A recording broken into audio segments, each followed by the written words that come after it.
ವಿಜಯಪುರ 106 ವರ್ಷಗಳ ಇತಿಹಾಸವುಳ್ಳ ವಿಜಯಪುರ ಜಿಲ್ಲಾ ಕೇಂದ್ರ ಸಹಕಾರ ಬ್ಯಾಂಕ್ ರೈತರಿಗೆ ಆರ್ಥಿಕ ಬಲ ತುಂಬುವ ಜೊತೆಗೆ ಲಾಭಾಂಶ ಗಳಿಸುವ ಮೂಲಕ ದಾಪುಗಾಲು ಇರಿಸುತ್ತಿದ್ದು, ಈ ಎಲ್ಲ ಸಾಧನೆಗಳ ಜೊತೆಗೆ ರಾಷ್ಟ್ರಮಟ್ಟದ ಟಾಪ್ 30ರಲ್ಲಿ ವಿವಿಧ ವಿಭಾಗಗಳಲ್ಲಿ ಅಗ್ರಸ್ಥಾನ ಪಡೆದುಕೊಂಡಿದೆ ಎಂದು ವಿಜಯಪುರ ಜಿಲ್ಲಾ ಕೇಂದ್ರ ಸಹಕಾರಿ ಬ್ಯಾಂಕ್ ಅಧ್ಯಕ್ಷರೂ ಆಗಿರುವ ಸಚಿವ ಶಿವಾನಂದ ಪಾಟೀಲ್ ಪ್ರಕಟಿಸಿದರು. ಸುದ್ದಿಗೋಷ್ಠಿಯಲ್ಲಿ ಈ ಮಾಹಿತಿ ಹಂಚಿಕೊಂಡ ಅವರು, ರಾಷ್ಟ್ರದಲ್ಲಿ 351 ಕೇಂದ್ರ ಸಹಕಾರಿ ಬ್ಯಾಂಕುಗಳು ಕಾರ್ಯನಿರ್ವಹಿಸುತ್ತಿದ್ದು, ಆ ಪೈಕಿ ವಿಜಯಪುರ ಜಿಲ್ಲಾ ಕೇಂದ್ರ ಸಹಕಾರ ಬ್ಯಾಂಕು ವಿವಿಧ ವಿಭಾಗಗಳಲ್ಲಿ ಟಾಪ್ 30ರಲ್ಲಿ ಸ್ಥಾನ ಪಡೆದುಕೊಂಡಿದೆ. ಠೇವಣಿ ವಿಭಾಗದಲ್ಲಿ ರಾಷ್ಟ್ರಮಟ್ಟದಲ್ಲಿ 27ನೇ ಸ್ಥಾನ ಪಡೆದರೆ ರಾಜ್ಯ ಮಟ್ಟದಲ್ಲಿ 4ನೇ ಸ್ಥಾನ ಹಾಗೂ ಸಾಲ ಬಾಕಿ ವಸೂಲಾತಿಯಲ್ಲಿ ರಾಷ್ಟ್ರಮಟ್ಟದಲ್ಲಿ 27ನೇ ಸ್ಥಾನ ಹಾಗೂ ರಾಜ್ಯ ಮಟ್ಟದಲ್ಲಿ 5ನೇ ಸ್ಥಾನ, ಒಟ್ಟು ವ್ಯವಹಾರ ವಿಭಾಗದಲ್ಲಿ ರಾಷ್ಟ್ರಮಟ್ಟದಲ್ಲಿ 21ನೇ ಹಾಗೂ ರಾಜ್ಯದಲ್ಲಿ 4ನೇ ಸ್ಥಾನ ಹಾಗೂ ದುಡಿಯುವ ಬಂಡವಾಳ ಹೊಂದಿರುವ ವಿಭಾಗಗಳಲ್ಲಿ ರಾಷ್ಟ್ರ ಮಟ್ಟದಲ್ಲಿ 28 ಹಾಗೂ ರಾಜ್ಯ ಮಟ್ಟದಲ್ಲಿ 4ನೇ ಸ್ಥಾನ ಪಡೆದುಕೊಂಡಿದೆ ಎಂದರು.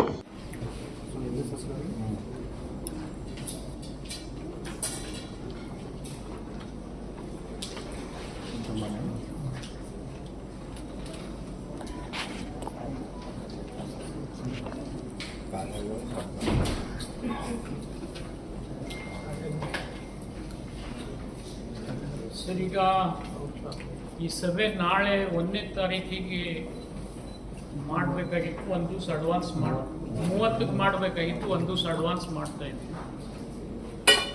ಉದ್ದೇಶ ಇಷ್ಟೇ, ಪ್ರತಿ ವರ್ಷದಂತೆ ಈ ವರ್ಷ ಕೂಡ ನಮ್ಮ ಬ್ಯಾಂಕು 107ನೇ ವರ್ಷಕ್ಕೆ ಪಾದಾರ್ಪಣೆ ಮಾಡ್ತಾ ಇದೆ.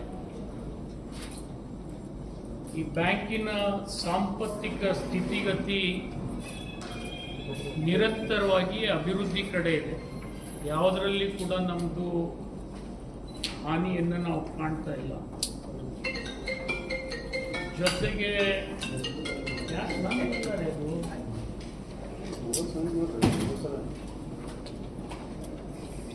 ಉದಾಹರಣೆಗೀಗ ಸ್ವಂತ ಬಂಡವಾಳದಲ್ಲಿ ನಾವು ಕಳೆದ ವರ್ಷ 540 ಕೋಟಿ ಇದ್ದರೆ ಈ ವರ್ಷ 598 ಕೋಟಿ, ಅಂದರೆ ಹೆಚ್ಚು ಕಡಿಮೆ 58 ಕೋಟಿ ಆ್ಯಡ್ ಮಾಡಿ ಸಾಧನೆಯನ್ನು ಮಾಡಿದ್ವಿ.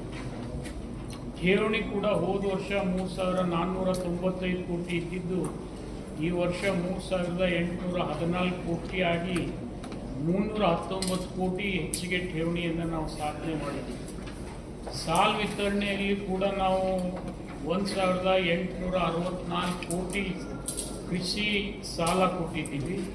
ಅದರ ಜೊತೆಗೆ ಕೃಷಿಯೇತರ ಸಾಲ ಕೂಡ 1,106 ಕೋಟಿ ಕೊಟ್ಟಿದ್ದೀವಿ. ಎರಡೂ ಸೇರಿದರೆ ಹೆಚ್ಚು ಕಡಿಮೆ 2,970 ಕೋಟಿ ಸಾಲ ವಿತರಣೆಯನ್ನು ಮಾಡಿದ್ವಿ. ನಮ್ಮ ಗುರಿಗೆ ಅನುಗುಣವಾಗಿ ಅದನ್ನು ಸ್ಥಾಪನೆ ಮಾಡಿದ್ವಿ. ಒಂದು ವಿಶೇಷವಾದಂಥ ಯೋಜನೆಯನ್ನು ನಾವು ಪ್ರಾರಂಭ ಮಾಡಿದ್ದೀವಿ ಈ ವರ್ಷ. ರೈತರು ಸ್ವಂತ ಭೂಮಿಯಲ್ಲಿ ಮನೆ ಕಟ್ಕೊಳ್ತಿದ್ರು. ಇದು ರಾಜ್ಯದೊಳಗೆ ಯಾವ ಬ್ಯಾಂಕು ಮಾಡಿಲ್ಲ.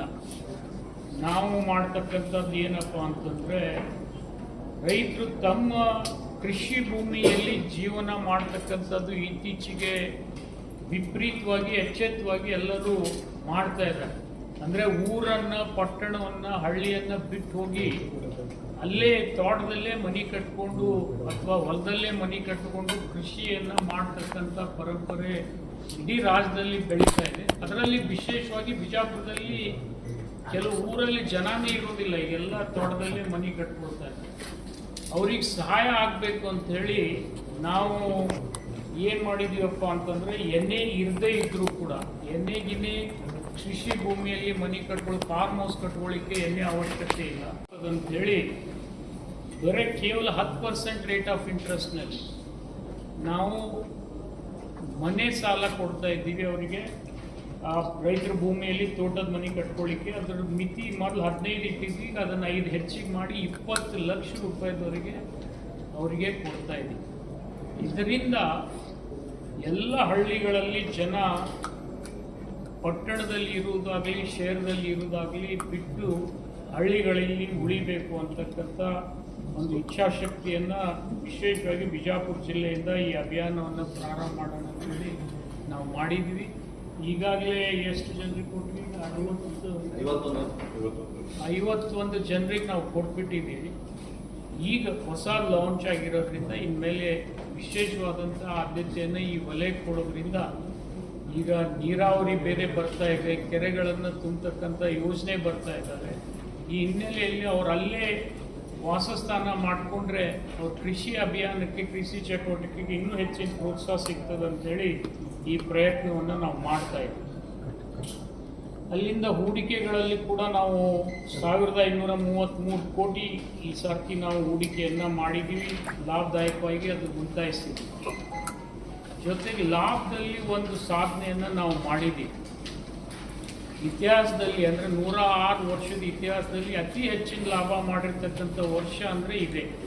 25 ಕೋಟಿ 18 ಲಕ್ಷ ನಿವ್ವಳ ಲಾಭ ನಾವು ಮಾಡಿದ್ದೀವಿ. ಆಫ್ಟರ್ ಇನ್ಕಮ್ ಟ್ಯಾಕ್ಸ್ ಡಿಡಕ್ಷನ್, ನಾವು ಇನ್ಕಮ್ ಟ್ಯಾಕ್ಸಿಗೂ ಕೂಡ ದುಡ್ಡು ಕೊಡಬೇಕಾಗ್ತದೆ.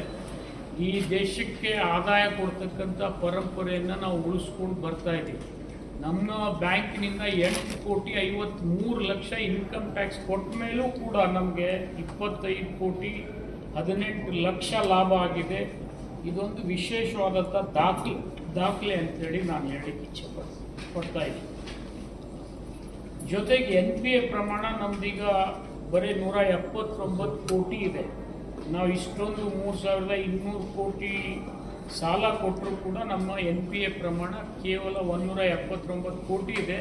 ಅದಕ್ಕೆ ಅನುವು ಕೂಡ ನಾವು ಮಾಡಿದ್ದೀವಿ, ಪ್ರಾವಿಷನ್ ಕೂಡ ನಾವು ಮಾಡಿದ್ದೀವಿ. ಆ ಪ್ರಾವಿಷನ್ ಮಾಡೋದ್ರಿಂದ ನಮ್ಮ ನೆಟ್ NPA ಜೀರೋ ಇದೆ, ಜೀರೋ.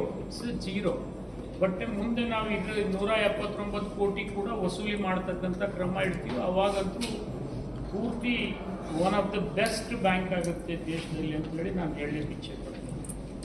ಮತ್ತು ನಮ್ಮ ಬ್ಯಾಂಕಿನ ಬಂಡವಾಳ ಹೂಡಿಕೆಯಲ್ಲಿ ನಮ್ಮ CRAR 9% ಇರಬೇಕಾಗಿತ್ತು. RBI ಗೈಡ್ಲೈನ್ಸ್ ಪ್ರಕಾರ ನಮ್ಮದು 13.22%. ಇಟ್ ಈಸ್ ಮೋಸ್ಟ್ ಸ್ಟ್ರೆಂಗ್ತ್ ಅಂತೇಳಿ ನಾವು ಹೇಳ್ಬೋದು. ಇಡೀ ದೇಶದೊಳಗೆ ಒಳ್ಳೆಯ ಸ್ಟ್ರೆಂಗ್ತ್ ಇರತಕ್ಕಂಥ ಒಂದು ಬ್ಯಾಂಕ್ ಅಂತೇಳಿ ನಾವು ಹೇಳ್ಬೋದು. ಅಲ್ಲಿಂದ ಸ್ವಸಹಾಯ ಸಂಘಗಳಿಗೆ ನಾವು ಸಹಾಯ ಮಾಡ್ತಾ ಇದ್ದೀವಿ. ಇವತ್ತು 10,753 ಗುಂಪುಗಳು ರಚನೆ ಆಗಿದ್ದಾವೆ. ಅವರಿಗೂ ಕೂಡ ಸಾಲ ಕೊಟ್ಟಿದ್ದೀವಿ. ಅವರು ಸಾಲ ಜೋಡಣೆ ಕೂಡ ನಾವು ಮಾಡ್ಕೊಳ್ತಾ ಇದ್ದಾರೆ. ಅವರಿಗೆ ಕೊಟ್ಟಿರ್ತಕ್ಕಂಥ ಸಾಲದಲ್ಲಿ ಅವರು ಲಾಭ ಮಾಡ್ಕೊಳ್ತಾ ಇದ್ದಾರೆ ಮತ್ತು ಅದು ಕೂಡ ಒಳ್ಳೆಯ ರೀತಿಯಿಂದ ನಡೆದಿದೆ. ಡಿಜಿಟಲ್ ಬ್ಯಾಂಕಿಂಗ್ನಲ್ಲಿ ಏನೇನು ಹೊಸ ಗೈಡ್ಲೈನ್ಸು ಅವ್ರು ಹಾಕ್ತಾ ಇದ್ರು, ಅವರು ಕೂಡ ಎಲ್ಲ ಪ್ಯಾರಾಮೀಟರ್ಸ್ಗಳನ್ನು ನಾವು ಮೀಟ್ಔಟ್ ಮಾಡಿ ಎಲ್ಲ ಈ ATM ಇರ್ಬೋದು, ಮೈಕ್ರೋ ATM ಇರ್ಬೋದು, NEFT ಇರ್ಬೋದು, RTGS, ಫೋನ್ಪೇ, ಗೂಗಲ್ ಪೇ ಎಲ್ಲ ಫೆಸಿಲಿಟಿಗಳನ್ನು ನಾವು ಇಂಟ್ರೊಡ್ಯೂಸ್ ಮಾಡಿದ್ವಿ. ಅಲ್ಲಿಂದ ಪ್ಯಾಕ್ಸ್ಗಳು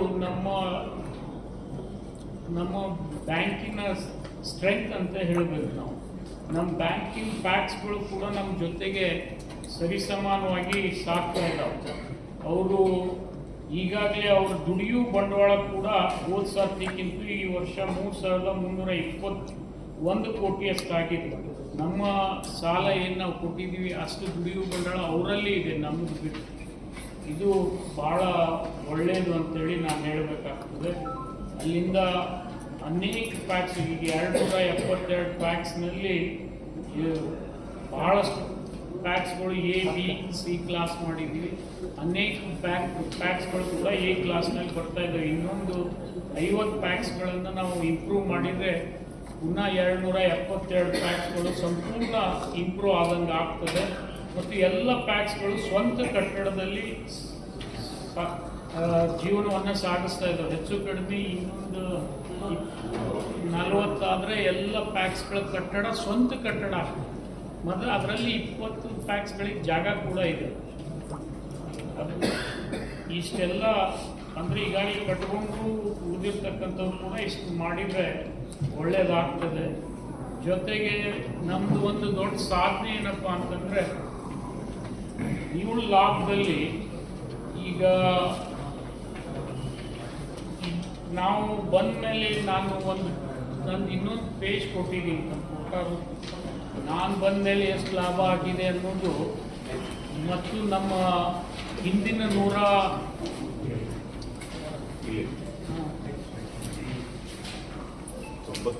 97ರಿಂದ ನಾನು ಬಂದಿದ್ದೀನಿ. 97ಕ್ಕಿಂತ ಪೂರ್ವದಲ್ಲಿ ನಮ್ಮದು ಲಾಭ 33 ಕೋಟಿ. ನಮ್ಮದು ಬ್ಯಾಂಕು 2003ರಲ್ಲಿ ವಿಭಜನೆ ಆಗ್ತದೆ. ವಿಭಜನೆ ಆಗಿ ಇಲ್ಲಿಯವರೆಗೆ 242 ಕೋಟಿ ಲಾಭ ನಾವು ಮಾಡಿದ್ವಿ. ಹಿಂದಿನ 100 ವರ್ಷದಕ್ಕಿಂತಲೂ ಈ ನನ್ನ ಅಧಿಕಾರದ ಅವಧಿಯಲ್ಲಿ ಅದನ್ನು ಡಬಲ್ ಟ್ರಿಬಲ್ ನೀವು ಎಷ್ಟು ಇಟ್ಕೋತೀರಿ ಇಟ್ಕೋಬೋದು. 33 ಕೋಟಿ ಇದ್ದಿದ್ದು 242 ಕೋಟಿಗೆ ಬಂದಿದೆ ಲಾಭ. ಇದು ಮೇಜರ್ ಅಚೀವ್ಮೆಂಟ್ ಅಂತೇಳಿ ನಾನು ಹೇಳಬೇಕಾಗ್ತದೆ. ಅಲ್ಲಿಂದ ದುಡಿಯೋ ಬಂಡವಾಳ ಕೂಡ ಕೇವಲ 63,000ರಿಂದ ನಮ್ಮ ಬ್ಯಾಂಕ್ ಪ್ರಾರಂಭ ಆಗ್ತದೆ, ಬಾಗಲಕೋಟೆ ಬಿಜಾಪುರ ಸೇರಿ. ಇವತ್ತು ನಮ್ಮದು ಬಾಗಲಕೋಟೆ ಬಿಜಾಪುರ ಸೇರಿದರೆ ನಾವು 7,000 ಕೋಟಿ ವ್ಯವಹಾರ ಮಾಡಿದ್ದೀವಿ. ನಾವು ನಮಗಿಂತಲೇ ಹೆಚ್ಚು ಬಾಗಲಕೋಟೆಯಲ್ಲಿದೆ. ಹೆಚ್ಚು ಕಡಿಮೆ 14,000 ಕೋಟಿ ವ್ಯವಹಾರ ಇವತ್ತು ನಾವು ಮಾಡ್ತಾ ಇದ್ದೀವಿ ಬಾಗಲಕೋಟೆ ಬಿಜಾಪುರ ಸೇರಿಸಿದರೆ. ಇಷ್ಟೊಂದು ಸಾಧನೆ. ಅಲ್ಲಿಂದ ಗ್ರಾಸ್ ಪ್ರಾಫಿಟ್ನಲ್ಲಿ ಇಡೀ ರಾಜ್ಯಕ್ಕೆ ನಾವು 3ನೇ ನಂಬರ್ ಇದ್ದೀವಿ ಗ್ರಾಸ್ ಪ್ರಾಫಿಟ್ನಲ್ಲಿ. ಇದು ಕೂಡ ನಮ್ಮದೊಂದು ಅಚೀವ್ಮೆಂಟ್ ಅಂತೇಳಿ ನಾನು ಹೇಳಬೇಕಾಗ್ತದೆ. ಅಲ್ಲಿಂದ ಕೃಷಿ ಸಾಲ ನಾವು ಮತ್ತು ಬಾಗಲಕೋಟೆದವರು ಕೂಡ ಕೊಡ್ತೀವಿ. ಆದರೆ ಇವತ್ತು ಒಂದು ಸಾಧನೆ ಏನಪ್ಪ ಅಂದರೆ ಬಾಗಲಕೋಟೆಯವರು ಪರ್ ಬಾರೋರ್ ಎಷ್ಟಾಗಿದೆಪ್ಪ 54,000 ಆಗ್ತದೆ. ನಮ್ದು 75,000 ರೂಪಾಯಿ ಆಗ್ತದೆ ಪರ್ ಬಾರೋರ್. ನಾವು ಅವ್ರಿಗಿಂತಲೂ ಸ್ವಲ್ಪ ಹೆಚ್ಚಿಗೆ ಸಾಧನೆ ಮಾಡಿದ್ವಿ. ಬಾಗಲಕೋಟೆದು 55% ಅಸೆಟ್ ಅವ್ರಿಗೆ ಹೋಗಿ 45% ನಮಗಿದ್ರೂ ಕೂಡ ಈ ವರ್ಷ ನಾವು ಬಾಗಲಕೋಟೆಗಿಂತಲೂ ಹೆಚ್ಚಿನ ಸಾಧನೆಯನ್ನು ಮಾಡಿದ್ದೀವಿ. ಒಂದು ಹೆಮ್ಮೆ ಸಂಖ್ಯೆ. ಯಾಕಂದರೆ ನಮಗಿಂತಲೂ ಹೆಚ್ಚು ಅವ್ರಿಗೆ ಪಾಲು ಹೋದರೂ ಕೂಡ ಅವ್ರಿಗಿಂತಲೂ ಹೆಚ್ಚಿನ ಸಾಲ ರೈತರಿಗೆ ನಾವು ಕೊಡ್ತಕ್ಕಂಥ ಪ್ರಕ್ರಿಯೆಯನ್ನು ಜಾರಿಯಲ್ಲಿದೆ. ಇನ್ನೂ ಹೆಚ್ಚಿಗೆ ಮಾಡಬೇಕಂತ ಹೇಳಿ ನಮ್ಮ ಆಸೆ ಇದೆ. ಅದನ್ನು ಕೂಡ ನಾವು ಮಾಡ್ತಕ್ಕಂಥ ಪ್ರಯತ್ನ ಮಾಡ್ತೀವಿ. ಇಷ್ಟು ನಮ್ಮ ಬ್ಯಾಂಕಿನ ಸಾಧನೆ. ಕ್ಲಾಸಿಫಿಕೇಶನ್ ಇನ್ನು ಯಾವಾಗಲೂ ನಾವು ಈ ವರ್ಗದಲ್ಲಿ ಇರ್ತೀವಿ, ಅದನ್ನೇನು ಹೇಳೋದು ಬೇಕಾಗಿಲ್ಲ. ಅಲ್ಲಿ ರಾಷ್ಟ್ರ ಮಟ್ಟದಲ್ಲಿ ನಮ್ಮ ಬ್ಯಾಂಕ್ ಕೂಡ ಇವತ್ತು ಒಂದು ಹಂತಕ್ಕೆ ಹೋಗ್ತಾ ಇದೆ. ಈಗ ರಾಷ್ಟ್ರದಲ್ಲಿ 351 ಬ್ಯಾಂಕ್ ಇದ್ದಾವೆ. ಠೇವಣಿಗಳಲ್ಲಿ ನಾವು 27ನೇ ಸ್ಥಾನದಲ್ಲಿದ್ದೀವಿ ದೇಶದಲ್ಲಿ. ನಾನು ಹೇಳ್ತಾ ಇರೋದು ಇದು it is not comparing with the state. National ಲೆವೆಲಲ್ಲಿ ಕೂಡ ಇವತ್ತು ನಮ್ಮ ಬ್ಯಾಂಕು ಠೇವಣಿಗಳಲ್ಲಿ ಮಾಡ್ತಾ ಇದ್ದೀವಿ. ಸಾಲ ಕೊಡ್ತಕ್ಕಂಥ ಬಾಕಿಯಲ್ಲಿ ಕೂಡ ನಾವು ಕಡಿಮೆ ಸ್ಥಾನಕ್ಕೆ ಬಂದಿದ್ದೀವಿ. ಅಂದರೆ 351 ಬ್ಯಾಂಕ್ನಲ್ಲಿ ನಾವು 27ನೇ ಸ್ಥಾನದಲ್ಲಿದ್ದೀವಿ. ಅಂದರೆ ಬಾರೋಯಿಂಗ್ಸ್ ನಮ್ಮದು ಕಡಿಮೆ ಆಗಿ ನಾವು ಪರಾವಲಂಬಿಗಳಲ್ಲ ಆಗದೆ ಸ್ವಾವಲಂಬಿಗಳಾಗಿ ಬದುಕ್ತಾ ಇದ್ದೀವಿ. ವ್ಯವಹಾರದಲ್ಲಿ ಇಡೀ ದೇಶದಲ್ಲಿ ನಾವು 21ನೇ ಸ್ಥಾನದಲ್ಲಿದ್ದೀವಿ. ದುಡಿಯೋ ಬಂಡವಾಳ ಹೊಂದಿರತಕ್ಕಂಥ 351 ಬ್ಯಾಂಕ್ಗಳಲ್ಲಿ ನಾವು 28ನೇ ಸ್ಥಾನದಲ್ಲಿದ್ದೀವಿ. ಲಾಭದಲ್ಲಿ ಕೂಡ ಮುಂಚೂಣಿಯಲ್ಲಿ ಹೋಗ್ತಾ ಇದ್ದೀವಿ. ಇದನ್ನು ನಿಮಗೆ ಹೇಳಬೇಕಾಗಿತ್ತು. ಇದು in spite of all these issues. But ಒಂದು ನಮ್ಮ ಬ್ಯಾಂಕಿಂದ ಒಂದು ಕನಸಿತ್ತು. ಏನಪ್ಪ ಅಂದರೆ ಸರ್ಕಾರಿ ತರಬೇತಿ ಕೇಂದ್ರ ಉತ್ತರ ಕರ್ನಾಟಕದಲ್ಲಾಗಲಿ ಇಡೀ ಕರ್ನಾಟಕದಲ್ಲಿ ನಮ್ಮ ಬ್ಯಾಂಕ್ನ ಇಲ್ಲಿ ಮಾಡಬೇಕಂದ್ರೆ ಎಲ್ಲ ಸರ್ಕಾರಿ ಸಂಘಗಳಿಗೆ ತರಬೇತಿ ಕೊಡ್ತಕ್ಕಂಥ ಒಂದು ಕೇಂದ್ರ ನಮ್ಮ ಬಿಜಾಪುರದಲ್ಲಿ ನಾವು ಮಾಡಬೇಕಂತ ಹೇಳಿ ಆಸೆ ಇಟ್ಕೊಂಡಿದ್ವಿ. ಆ ಹಿನ್ನೆಲೆಯಲ್ಲಿ 1-2 ನಿಮಿಷ ನಾನು ಒಂದು ವಿಡಿಯೋ ಪ್ಲೇ ಮಾಡ್ತೀನಿ. ನಾವು ಯಾವ ರೀತಿ ಕಟ್ಟಡವನ್ನು ಕಟ್ತಾ ಇದ್ದೀವಿ ಅನ್ನೋದಕ್ಕೆ ಒಂದು ವಿಡಿಯೋ ಪ್ಲೇ ಮಾಡ್ತಾ ಇದ್ದೀನಿ. ಅದನ್ನು ಸ್ವಲ್ಪ ನೋಡಿಬಿಟ್ರೆ ಅನುಕೂಲ ಆಗ್ತದೆ. ತೋರ್ಸಪ್ಪ ಲೈಟ್ ಆಫ್ ಮಾಡಿ.